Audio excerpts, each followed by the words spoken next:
college class of 2025 is entering one of the most challenging job markets in years.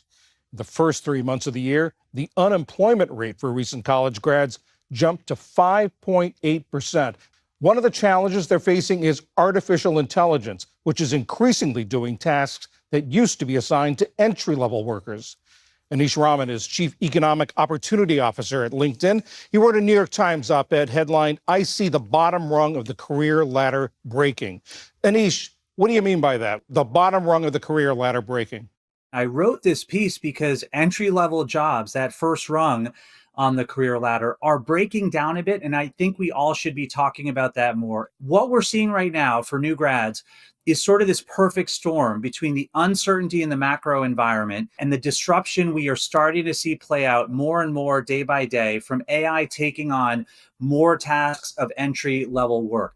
Those are tasks like reviewing documents, if you're at a law firm, debugging code, if you're at a tech company, handling basic customer service across so many sectors.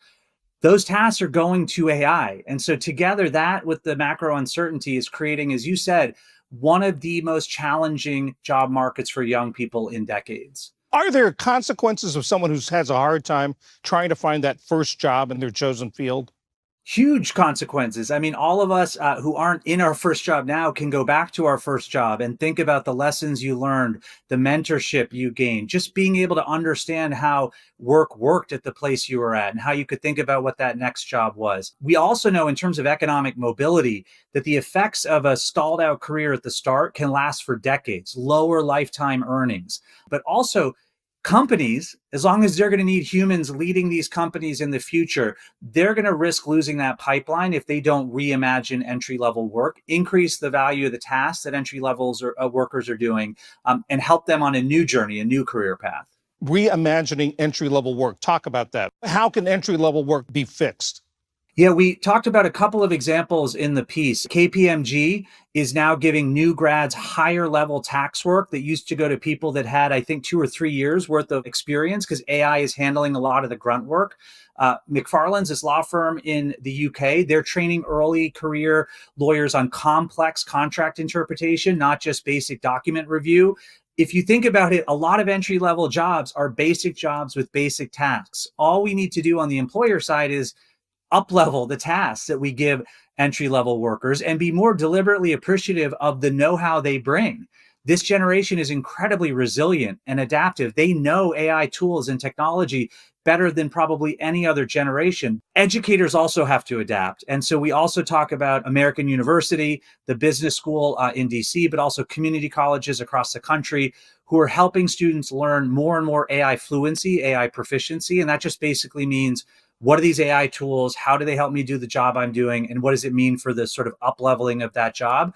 We've got to have that baked into all education everywhere and then help people understand what is that new type of work they want to do as they go into the workplace.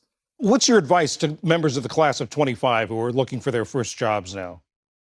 Careers are no longer ladders that are predictable and where you have to have the right pedigree signal, the right degree from the right university, the right job title at the right employer, the right network that we know for a lot of socioeconomic reasons, people don't have those right signals.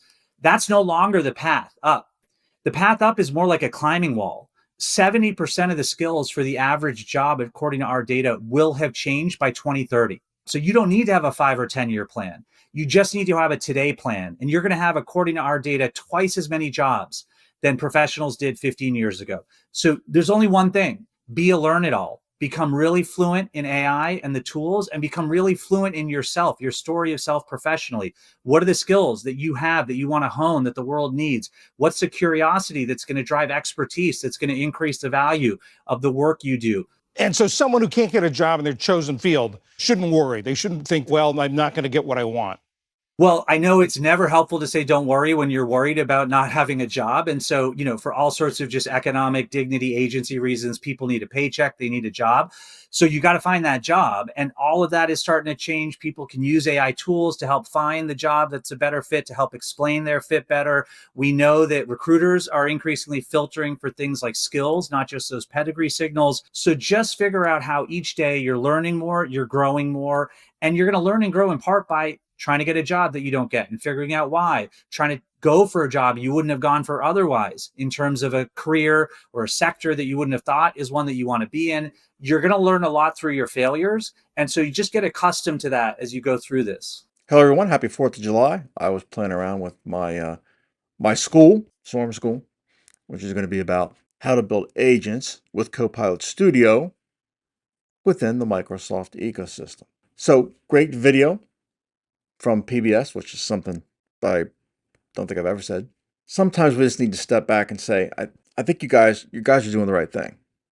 These are tough times, and I think you guys are doing the right things by focusing on learning basic AI skills. And right now, the best skill you can learn are LLMs, right? Working with LLMs and things that surround working with LLMs, such as agent building. Now, even if you don't want a job in this space, understanding what's involved in all the vernacular is going to be a skill you can use in the future. You will be able to talk educably about LLMs and all the vernacular that goes with this. I know it sucks right now. Trust me, for you guys, the future looks really bright. All right. And that is my message on July 4th. Very bright. You guys are in good shape. Keep focusing on learning basic AI skills. And certainly right now, keep focusing on learning LLMs. My Swarm, the Swarm is just a whole bunch of these. These are agents. He's an agent. He's an agent, and a whole bunch of agents, and they're just talking to each other, right? That's what a swarm is, right? It's a whole bunch of agents that talk with each other to produce an output. Don't forget the newsletter. The newsletter. I will put a link in the comment section. About the newsletter. Sign up and check out one of the articles that's already there. I will be releasing new articles on Mondays and Wednesdays. I'm going to cut Friday out right now to work on Swarm School. All right? Any questions? You let me know. Go ahead, leave a comment. Leave a comment to say hi. Leave a comment to say you agree or don't agree with what was said in the interview. I agree with most of it. I think he's spot on. And have a great day.